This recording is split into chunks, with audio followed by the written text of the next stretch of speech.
नमस्कार, मी भूषण करंदीकर. महाराष्ट्र कॉलिंगमध्ये आपल्या सगळ्यांचं स्वागत. आज आपण चर्चा करणार आहोत अनिश्चित वातावरणात सुनिश्चित करिअर या विषयावरती. आणि आपल्याला मार्गदर्शन करण्यासाठी आज आमच्या स्टुडिओत आहेत उद्योजक तसंच मॅनेजमेंट तज्ज्ञ सन्मित शहा आणि त्यांचा विद्यार्थी अजय कदम. आपल्या दोघांचं मी आमच्या स्टुडिओत स्वागत करतो. नमस्कार. नमस्कार. चर्चेला सुरुवात करण्याआधी आपण पाहुण्यांची थोडक्यात ओळख करून घेऊया. मी असं आता म्हटलं की सन्मित शहा हे उद्योजक तसंच मॅनेजमेंट तज्ज्ञ आहेत. तसंच ते गेल्या 16 वर्षांपासून शैक्षणिक क्षेत्रामध्ये कार्यरत आहेत. 1200हून अधिक विद्यार्थ्यांना त्यांनी कॉमर्स आणि मॅनेजमेंट क्षेत्रात नोकरी दिली आहे. कोरोना काळातल्या शैक्षणिक क्षेत्रातल्या उल्लेखनीय योगदानाबद्दल त्यांना महाराष्ट्राच्या गृहमंत्र्यांच्या हस्ते एज्युकेशन वॉरियर या पुरस्कारानं सन्मानित करण्यात आलाय. सन्मित शहा सरांबरोबर आज त्यांचा प्रॅक्टिकल बीकॉम सेकंड इयरचा विद्यार्थी अजय कदम सध्या उपस्थित आहे.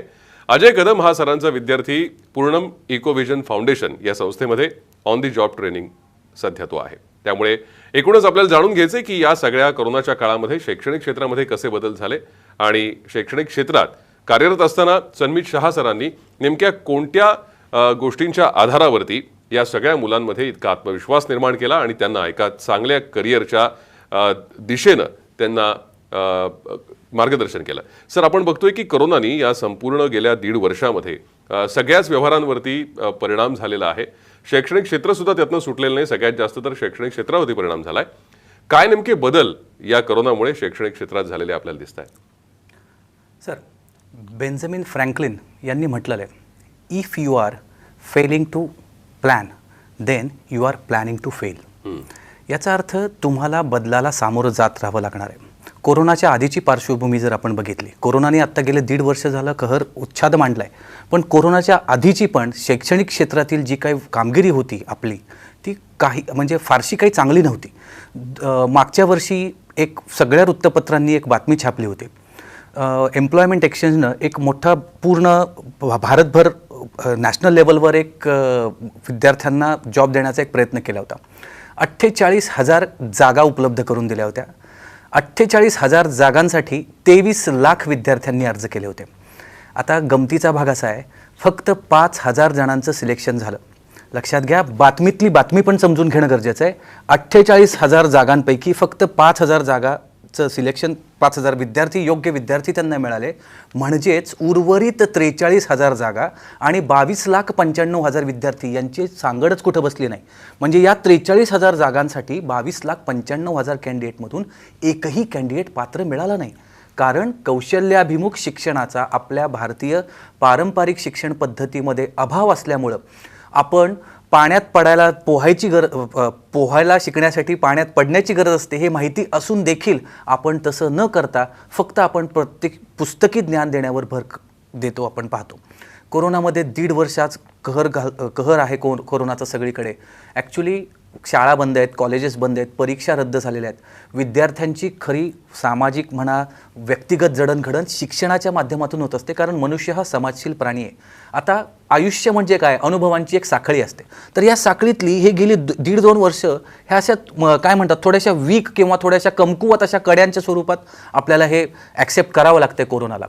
मग इथं नवीन जे शिक्षण क्षेत्रात जे बदल होत आहेत ते पण शिक्षण क्षेत्रातले बदल तेवढेच त्या सर्व गोष्टींना सामावून घेणारे आणि येणाऱ्या पुढच्या काळासाठी नवीन काहीतरी एक पायंडा पाडणारे असणं गरजेचं आहे. मग याच्यामध्ये आपण जर विचार केला तर ऑनलाईन शिक्षण पद्धती आता हळूहळू अस्तित्वात येते. पण मग ती जास्तीत जास्त चांगली, जास्तीत जास्त उन्नत कशी असेल हे पण बघणं गरजेचं आहे. कारण 4 गोष्टी कोणत्याही गोष्टीचं कोणत्याही क्षेत्रातलं प्रात्यक्षिक प्रशिक्षण देण्यासाठी 4 गोष्टी गरजेच्या असतात. Trainer, trainee, content, tool. Trainer म्हणजे शिक्षक, विद्यार्थी, अभ्यासक्रम आणि त्यांचं साधन ज्याच्या माध्यमातून हे सगळं शिकतात. या सगळ्यांची जर पूर्तता व्यवस्थित केली तर नक्कीच आपल्याला यश मिळू शकतं. कोरोना काळात कोरोनाबद्दल जर बोलायचं झालं तर शिक्षणाच्या ऑलरेडी शिक्षण पद्धतीमध्ये ऑलरेडी दुष्काळ होता असं मी म्हणेन नोकऱ्यांचा. तर कोरोना हा त्यातला एक 13वा महिना आहे. पण अशी आपण अपेक्षा करूयात की लवकरात लवकर ही परिस्थिती सामान्य होईल आणि आपलं आयुष्य सर्वांचं पूर्ववत होईल. खरं आहे, जसं तुम्ही म्हणालात की इतके दिवस आपण बघितलं तर पुस्तकी ज्ञानावरती भर देऊन आपल्याला सगळ्याच गोष्टी शिकवल्या गेल्या आणि त्यामुळे 4 भिंतींच्या शाळामध्ये आपण शिकत गेलो आणि त्याच दृष्टीनं आपल्याला ज्ञान मिळत गेलं. पण आता प्रॅक्टिकल एज्यू स्किल्स यामध्ये नेमकं कसं योगदान देत आहे? जसं आता आपण म्हणतोय की प्रॅक्टिकलवरती जास्त भर आपल्या शिक्षण पद्धतीमध्ये आहे, तर नेमकी तर काय? आमच्या संस्थेचं नावच आहे प्रॅक्टिकल एज्युस्किल्स. प्रॅक्टिकल या शब्दाला आपल्या आयुष्यात किंवा सगळीकडे अनन्यसाधारण महत्त्व आहे. आता मागच्या वर्षी मी अनेक माध्यमांसमोर माझे अनेक विद्यार्थी, कोरोना मागच्या वर्षी लॉकडाऊन लागला आपल्याला मार्च 2020मध्ये. माझी पहिली आमच्या प्रॅक्टिकल BCom आणि MBA याच्या आणि BBAच्या माध्यमातून आम्ही शिक्षण घेत असतानाच विद्यार्थ्यांना ऑन द जॉब ट्रेनिंगवर पाठवतो. आपण बघितलं शिक्षण संस्था, शाळा अजून पण बंद आहेत. आमचं काम मात्र अव्याहतपणे चालू तर आहेच आहे, पण आमच्या उपक्रमाचा जो ऑन द जॉब ट्रेनिंगचा भाग आहे, म्हणजे विद्यार्थी स्वतःच्या पायावर पण उभे होत आहेत आणि तेही कोरोनाच्या काळात. म्हणूनच आज आपण कार्यक्रमाला नाव पण दिलेलं आहे, अनिश्चित वातावरणामध्ये सुनिश्चित करिअर. खरं आहे. आपण जसा आता उल्लेख केला सर की तुमच्या या सगळ्या शिक्षण पद्धतीमध्ये जेव्हा एखादा विद्यार्थी शिक्षण घेत असतो तेव्हाच तो प्रत्यक्ष नोकरी करून नेमका अनुभव त्या क्षेत्रातला काय ते घेत असतो. आम्हाला सांगाल की प्रॅक्टिकल BCom आणि BBA हे तुमच्याकडे जे शिकवलं जातं त्यात वेगळं काय आहे? प्रॅक्टिकल BCom आणि BBA, अगेन प्रॅक्टिकल हा शब्द महत्त्वाचा आहे. मग इथं काय शिकवलं जातं तर संपूर्ण प्रशिक्षण हे विद्यार्थ्यांना लॅपटॉपवर दिलं जातं. आम्ही विद्यार्थ्यांना लॅपटॉप ॲडमिशनच्या पहिल्याच दिवशी देतो.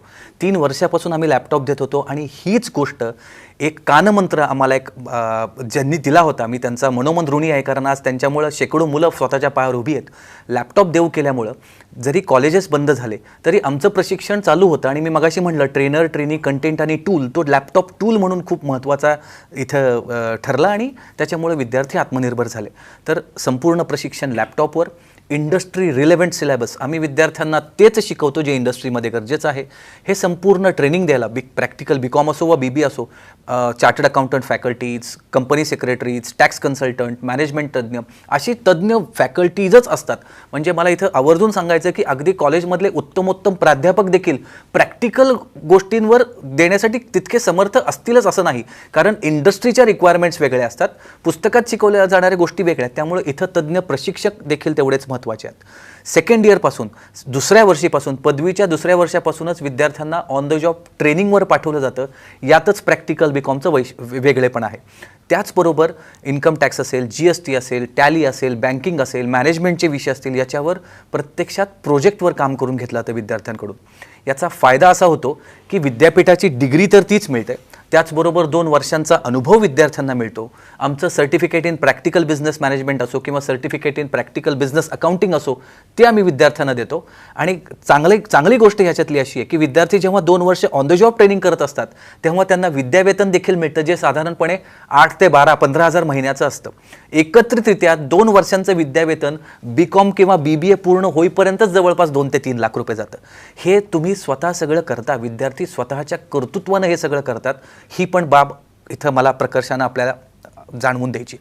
त्याचबरोबर त्यानंतर हे सगळं शिक्षण घेतल्यानंतर तुम्हाला किमान 25 ते 35 हजाराची नोकरी तुम्हाला मिळते, कारण 2 वर्षांचा अनुभव तुमच्याकडे असतो.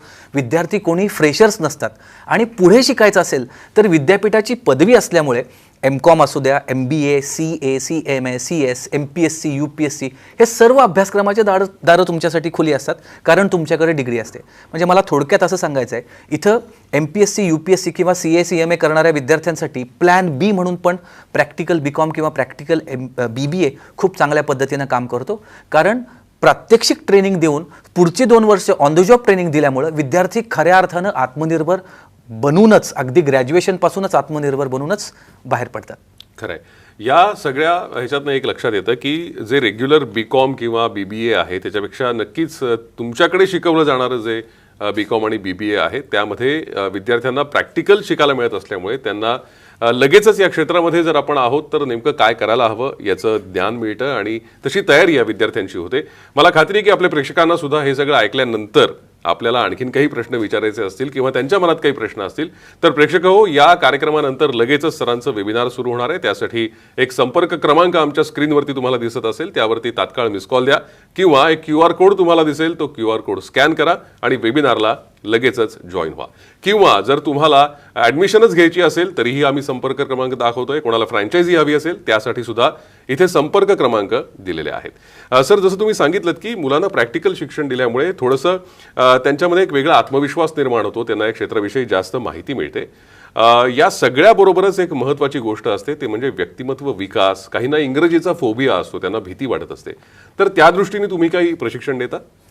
आमचं संपूर्ण प्रशिक्षण इंग्रजीमधून जरी दिलं जात असलं तरी माझ्याकडे असणारे बहुतांश विद्यार्थी मराठी माध्यमातून शिकलेले असतात. मग त्यासाठी इंग्रजीवर वेगळं लक्ष देणं गरजेचं आहे, ज्याच्यामध्ये खास वर्षभर इंग्रजीचं प्रशिक्षण तर दिलंच जातं, पण दर शनिवारी विद्यार्थ्यांना कंपल्सरी प्रेझेंटेशन द्यायचं आहे. आम्ही 6 ग्रुप्स बनवलेत विद्यार्थ्यांचे, 6 वेगवेगळे विषय त्यांना दिलेले आहेत आणि त्यांच्यापैकी एकाच्या म्हणजे ग्रुपमधल्या कंपल्सरी एकाचे पालक पण त्या प्रेझेंटेशनला हजर असणं गरजेचं असतं. अशा पद्धतीनं विद्यार्थ्यांकडून प्रेझेंटेशन स्किल्स असतील, communication skills, negotiation skills, convincing skills या सर्व बाबींवर त्यांचा पूर्णपणे ट्रेनिंग देऊन त्यांचा सर्वांगीण विकास याच्या माध्यमातून करून घेतला जातो. खरं आहे. खरं तर मला आता अजयकडे यायचं आहे, कारण अजय सुद्धा या सगळ्या कोरोना काळामध्येच कुठेतरी त्याचं शिक्षण पूर्ण झालं आहे आणि तो आता जॉब ट्रेनिंग घेतोय. म्हणजे जसं आपण म्हणताय की प्रॅक्टिकलचं ट्रेनिंग दिलं जातं. अजय, मला सांगशील की या लॉकडाऊनच्या काळात खरं तर किंवा कोरोना काळात तुझं शिक्षण पूर्ण झालंय आणि तू जॉबचं ट्रेनिंग सुद्धा घेतोयस, कसा होता तुझा अनुभव? मी दौंड तालुक्यातील स्वामी चिंचोली गावचा राहणार आहे. माझे वडील हे शेतकरी आहेत. 12वी झाल्यानंतर प्रत्येक विद्यार्थ्याला प्रश्न पडतोच की पुढे काय करायचं. तसा प्रश्न मलाही पडला होता. मला 12वीमध्ये असताना प्रॅक्टिकल बी कॉमविषयी माहिती मिळाली. ती माहिती मिळाल्यानंतर मी प्रॅक्टिकल बी कॉमला भेट दिली. भेट दिल्यानंतर प्रॅक्टिकल बी कॉम ही कन्सेप्ट मी समजून घेतली. समजून घेतल्यानंतर मग मला ती कन्सेप्ट फारच आवडली. त्याच्यानंतर मग मी कन्फर्म करून टाकलं की मला ॲडमिशन हे प्रॅक्टिकल बी कॉमलाच घ्यायचं आहे. मग मी प्रॅक्टिकल बी कॉमला ॲडमिशन घेतलं. ॲडमिशन घेतल्यानंतर आम्हाला भरपूर शिकायला मिळालं. जसं की प्रॅक्टिकलसुद्धा व्हायचे, प्रेझेंटेशन्स व्हायचे, असाइनमेंट कंप्लीट करून घेतल्या जायच्या. हे सगळं नॉलेज मला प्रॅक्टिकल बी कॉमकडून मिळालं. आणि दुसरी गोष्ट म्हणजे 6 महिन्यानंतर लॉकडाऊन पडलं आणि लॉकडाऊन पडून सुद्धा आमचे लेक्चर चालू राहिले. त्याचं कारण म्हणजे आत्ता संमित सरांनी सांगितलं की प्रॅक्टिकल बी कॉमचे टूल्स आम्ही देतो. म्हणजे आम्हाला ॲडमिशनच्या दिवशीच लॅपटॉप दिला गेला होता.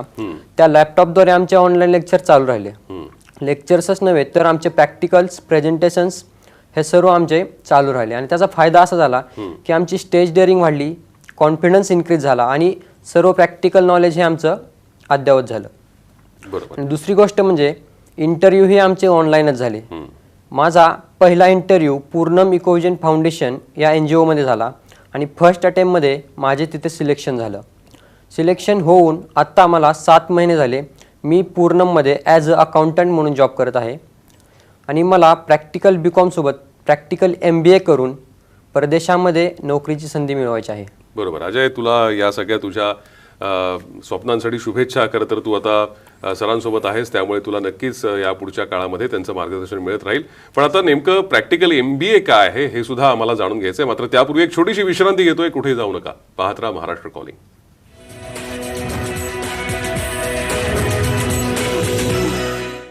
महाराष्ट्र कॉलिंगमध्ये आपलं पुन्हा एकदा स्वागत. सन्मित शहा आपल्यासोबत आहेत आणि या सगळ्या अनिश्चित वातावरणामध्ये सुनिश्चित करिअर कसं करता येईल याविषयी ते आपल्याला मार्गदर्शन करतायत. जसं आपण ब्रेकपूर्वी पाहिलं की प्रॅक्टिकल BCom आणि BBA नेमकं काय आहे. सर, आम्हाला आवडेल ऐकायला की प्रॅक्टिकल MBA नेमकं काय आहे, त्याला काय पात्रता लागते किंवा ते शिक्षण घेण्यासाठी आपल्याला कुठे कुठे ही संधी उपलब्ध आहे. प्रॅक्टिकल MBA, आता मास्टर्स इन बिझनेस ॲडमिनिस्ट्रेशनबद्दल बोलायचं झालं तर एक साधं तत्त्व ह्यासाठी आम्ही ज्याच्यावर हा कोर्स आधारित आहे की जर आपल्याला पोहायला शिकायचं असेल तर आपल्याला पाण्यात उतरावंच लागतं. त्याच पद्धतीनं जर तुम्हाला बिझनेस मॅनेजमेंट शिकायचं असेल तर त्यासाठी तुम्हाला बिझनेस एक्सपोजर किंवा बिझनेसमध्ये प्रत्यक्षात उतरणं नितांत गरजेचं आहे. आपली पारंपरिक शिक्षण पद्धती महाराष्ट्रामध्ये 400हून अधिक जवळपास 406 मॅनेजमेंट इन्स्टिट्यूट्स आहेत, जिथून जवळपास 43,000 विद्यार्थी दरवर्षी MBA होऊन बाहेर पडतात. या 43,000 पैकी फक्त 10% म्हणजे 4 ते 6,000 विद्यार्थीच एम्प्लॉयबल असतात. कारण 4 भिंतीमध्ये जर मॅनेजमेंट आपण शिकलोच तर आणि तेच जर खरं एज्युकेशन असेल तर मग आमचं असं म्हणणं आहे की मग वर्गात सगळ्यात जास्त परीक्षेमध्ये ज्याला चांगले मार्क मिळतात त्याला सगळ्यात चांगली नोकरी मिळाली पाहिजे किंवा तो सगळ्यात चांगला एंटरप्रेन्योर व्हायला पाहिजे.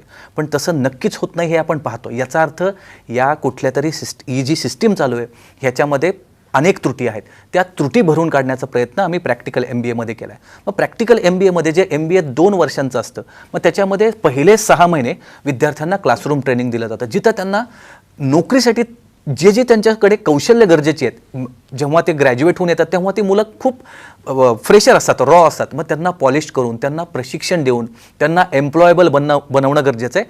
कारण त्यांना जे बिझनेस एक्सपोजर द्यायचं आहे त्यासाठी त्यांना कुठल्या तरी बिझनेसमध्ये आपल्याला उतरवायचं आहे. मग अगदी बेसिक इंग्लिश असेल, मगाशी आपण बोललो इंग्लिश असेल, कम्प्युटरचे बेसिक स्किल्स असतील, टॅली प्रसंगी, परत GST, अगदी बेसिक गोष्टी, मॅनेजमेंटचे, मार्केटिंग, फायनान्स, HR मधले जे काही गोष्टी त्यांना शिकणं गरजेचं आहे, त्या सगळ्या गोष्टी पहिल्या 6 महिन्यामध्ये शिकवून पुढचे 18 महिने म्हणजे 2 वर्षाच्या MBA पैकी पहिले 6 महिने क्लासरूम ट्रेनिंग आणि पुढचे 18 महिने ऑन द जॉब ट्रेनिंगमध्ये विद्यार्थ्यांना बिझनेस एक्सपोजरमध्ये पाठवलं जातं. कारण खरं बिझनेस मॅनेजमेंट ते बिझनेसमध्ये उतरून शिकणार आहेत. म्हणजे संपूर्ण सिलेबस पूर्ण इंडस्ट्री ओरिएंटेड. आमच्याकडे हा जे काही शिकवण्यासाठी जे फॅकल्टीज आहेत, सगळे फॅकल्टीज, मला इथे सांगायला अभिमान वाटतो, 15-15, 20-20, 25-25 वर्ष इंडस्ट्रीमध्ये मोठ्या मोठ्या पोझिशन्सवर काम केलेली लोकं आम्ही फॅकल्टीज म्हणून आमच्याकडे असोसिएटेड आहेत.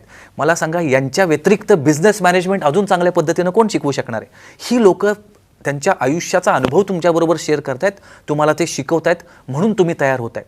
हे झालं पहिले तुमचे 2 वर्ष.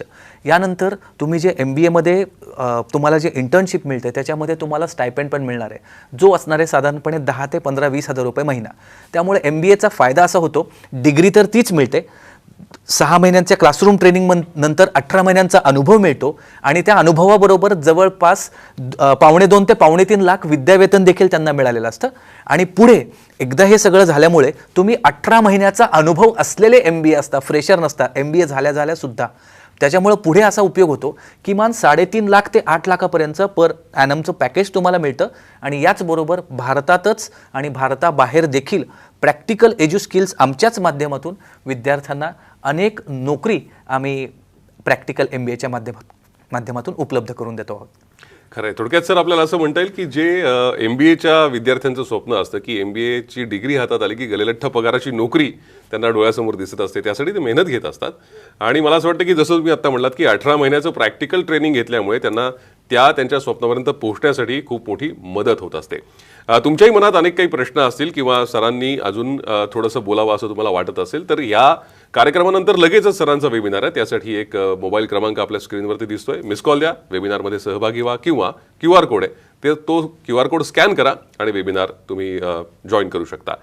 ज्यांना ॲडमिशन घ्यायची आहे त्यांच्यासाठी सुद्धा एक मोबाईल क्रमांक आहे, त्या मोबाईल क्रमांकावरती आपण संपर्क साधू शकता. आणि सगळ्यात महत्त्वाचं, ज्यांना फ्रँचायझी हवी आहे त्यांच्यासाठीही एक मोबाईल क्रमांक आहे, त्या क्रमांकावर संपर्क करा आणि फ्रँचायझी संदर्भातली अधिक माहिती तुम्हाला तिथे मिळेल. मात्र त्यापूर्वी मला सरांना हे विचारायचं आहे की जसं तर आत्ता आपण म्हणलात की प्रॅक्टिकल MBAमुळे बरेचसे फायदे या विद्यार्थ्यांना होत असतात. मात्र याची ॲडमिशन घेण्यासाठी काय करावं लागतं, त्याला पात्रता काय लागते, त्यासाठी काही वेगळे निकष तुम्ही ठेवलेत का? प्रॅक्टिकल BCom आणि प्रॅक्टिकल MBA दोन्हीच्या पात्रतेबद्दल बोलूयात. 12वी पास, आर्ट्स, कॉमर्स, सायन्स तिन्ही शाखेचे विद्यार्थी प्रॅक्टिकल BCom आणि BBAला ॲडमिशन घेऊ शकतात. त्याच पद्धतीनं प्रॅक्टिकल MBAमध्ये कोणत्याही स्ट्रीमचा ग्रॅज्युएट, किमान 50% गुण आवश्यक आहेत, कोणत्याही स्ट्रीमचा ग्रॅज्युएट यासाठी पात्र असू शकतो. तुम्ही CET दिली असेल किंवा नसेल तरीही 2 वेगळे पर्याय आपल्याकडे उपलब्ध आहेत, जेणेकरून तुम्हाला डिग्री तर मिळेलच मिळेल आणि पुढच्या 18 महिन्यांचा अनुभव देखील मिळेल.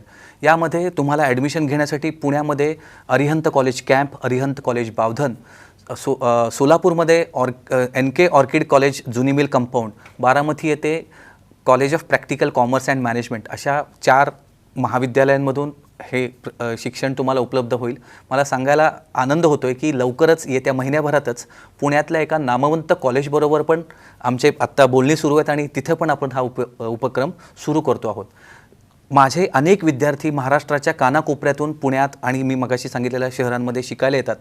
कोरोना जरी असेल तरी हे संपूर्ण शिक्षण ऑनलाईन पद्धतीनं गेलं वर्षभर चालू असलं तरी ते इतकं प्रभावीपणे दिलं जातं की ही जी कोरोनाची जी बॅच आहे, जी इतर महाराष्ट्रातले किंवा भारतातली सगळी मुलं घरी बसून आहेत, आमचे विद्यार्थी मात्र सगळे तयार होत आहेत. आणि येत्या 2 महिन्यामध्ये ज्या पद्धतीनं अजयला आपण भेटलो, अजयला आपण ऐकलं, तो पण कोरोनामध्येच तयार झालेला आहे, कारण मार्चपासून लॉकडाऊनच आहे, त्याचं पण ट्रेनिंग ऑनलाईनच झालेलं आहे. ही पण पुढची बॅच संपूर्ण ऑनलाईन ट्रेनिंग घेऊन तयार होतीये. हीच वेळ आहे तुम्हाला निर्णय घेण्याची. खरं आहे. याच निमित्त मी अजयला विचारीन. अजय, जसं आत्ता सर म्हणाले की कोरोना काळात तुझं हे सगळं जॉब ट्रेनिंग आणि शिक्षण सुद्धा सुरू आहे, विद्यार्थ्यांना काय संदेश देशील? अनेकांच्या मनात हे स्वप्न असेल की आपल्यालाही असं ट्रेनिंग घेता यावं. विद्यार्थ्यांना मी एकच संदेश देईल की जर तुम्हाला स्वतःच्या पायावरती उभं राहायचं असेल किंवा घरच्यांना काहीतरी करून दाखवायचं असेल तर प्रॅक्टिकल BCom ही एक अशी एकमेव संधी आहे की जी तुम्हाला काहीतरी बनवू शकते. त्याच्यामुळे ही संधी तुम्ही मिस करू नका. जर तुम्हाला एक वर्षभरात जर स्वतःच्या पायावरती उभं राहायचं असेल, आईवडिलांसाठी काहीतरी करून दाखवायचं असेल तर प्रॅक्टिकल BCom ही संधी कधीच मिस करू नका. ठीक. सर, मला तुम्हाला आता विचारायचं आहे. खरं तर अजयने खूप महत्त्वाचा संदेश विद्यार्थ्यांना दिलाय. तुम्हालाही मी विचारणार आहे की विद्यार्थ्यांना संदेश आपण काय द्याल, कारण कोरोना काळात अनेकांना असं वाटत असेल की ऑनलाईन शिक्षणामुळे आपलं कुठे नुकसान तर होत नाहीये ना, असे अनेकांना शंका असेल. आणि त्याचबरोबर ज्यांना फ्रँचायझी घ्यायची आहे त्यांना काय सांगा? ऑनलाईन शिक्षणामुळं नुकसान होत नाही. उलट आम्ही ज्या पद्धतीचं ऑनलाईन शिक्षण देतोय ते पूर्णपणे वेगळ्या पद्धतीचं देऊन विद्यार्थ्यांना आत्मनिर्भर केल्यामुळेच महाराष्ट्र राज्याच्या गृहमंत्र्यांच्या हस्ते कोरोना वॉरियर म्हणून आम्हाला पुरस्कार दिला गेला आहे. तर इथं ऑनलाईन शिक्षण हा आपल्यासाठी वरदान ठरतो आहे. मी विद्यार्थ्यांना एवढंच सांगेल, अजून 12वीच्या परीक्षा कधी होतील तुम्हाला माहीत नाही, होतील का नाही हेही माहीत नाही. ग्रॅज्युएशन बाबतीत पण तीच परिस्थिती आहे. पण तुम्हाला जर हा कॉन्सेप्ट आवडला आहे, पटला आहे आणि वाटतं आहे की काहीतरी वेगळं करून दाखवावं तर हीच वेळ आहे. परीक्षा होण्याची, परीक्षेचा निकाल लागण्याची वाट बघू नका, कारण आमच्या निम्म्या बॅचेस ऑलरेडी आता फुल झालेल्या आहेत. रजिस्ट्रेशन चालू आहे. तुम्हाला रजिस्ट्रेशन करायचं आहे. अधिक माहिती जाणून घेऊन तुम्ही रजिस्ट्रेशन करू शकता. परीक्षा होण्याची, निकाल लागण्याची वाट बघू नकात, कारण तहान लागल्यावरच विहीर खणणं आपण म्हणतो की तसं चुकीचं असतं. त्यामुळं वेळ आहे, कृती करा आणि यशस्वी व्हा. फ्रँचायझी ज्यांना, जे कोणी लोक उत्सुक आहेत, महाराष्ट्रभर किंबहुना भारतभर हा शिक्षणाचा प्रसार आमचा करण्याचा मानस आहे आणि त्यासाठी जास्तीत जास्त महाविद्यालय आणि जास्तीत जास्त लोकांशी आम्हाला संलग्न होऊन जास्तीत जास्त विद्यार्थ्यांना आत्मनिर्भर बनवण्याचं आमचं स्वप्न आहे. खरं आहे. मला वाटतं सर, या सगळ्या मार्गदर्शनामधनं आपल्या ज्या प्रेक्षक आहेत त्यांच्या मनात ज्या शंका होत्या त्याचं नक्कीच निरसन झालेलं असेल. मात्र जसं मगाशी पण मी सांगितलं की या कार्यक्रमानंतर लगेचच वेबिनार आहे, त्यात तुम्ही सहभागी घेऊ शकता. त्यासाठी एक नंबर आहे आणि QR कोड आहे. QR कोड स्कॅन करा आणि या वेबिनारला तुम्ही जॉईन करू शकता. तसंच ज्यांना ॲडमिशन घ्यायचे त्यांच्यासाठी एक नंबर आहे आणि फ्रँचायझीसाठी सुद्धा एक नंबर सरांनी दिलेला आहे. तिथे संपर्क करा, अधिक माहिती तुम्ही या संदर्भात घेऊ शकता. मात्र सर, तुमचं हे आत्ताच्या सगळ्या वातावरणामध्ये विद्यार्थ्यांच्या मनात एक आत्मविश्वास निर्माण करण्याचं कार्य असं सुरू राहू दे. तुम्हाला खूप साऱ्या शुभेच्छा आणि आज तुम्ही इथे आलात आणि आमच्या प्रेक्षकांसाठी इतकं अमूल्य मार्गदर्शन केलं त्याबद्दल आपले आभार. नमस्कार. आणि यानंतर महाराष्ट्र कॉलिंगमध्ये इथेच थांबतोय. नमस्कार.